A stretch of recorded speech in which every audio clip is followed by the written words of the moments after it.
तो friends finally आपण मानकर वर्तमान आरआई रो वैकेंसी रिलीज हो गला। आरआई आईसीडीसी सुपरवाइजर एआरआई अमीनो एसएफएस जहाँ को आपण माने एते दिन धरी वेट करथिले फाइनाली आसीगला 29 डिसेंबर वर्तमान आसी नोटिस टी वर्तमान आपण मानकर एप्लाई डेट आसारची आपण माने 30/12 अर्थात आपण माने काली ठारु एको एप्लाई करि परिबे 25/1/2024 पर्यंत।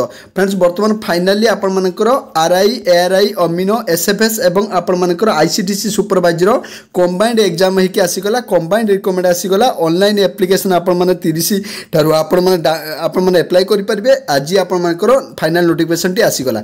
तो जो माने भी अप्लाई करिया पई चाहते अप्लाई करि परिबे काल ठारु। एडवाइसमेंट पीडीएफ रिसेंट आसुची आ किछ सम परे किंतु वर्तमान अप्लाई डेट को नोटिस देई सारची वर्तमान अपडेट।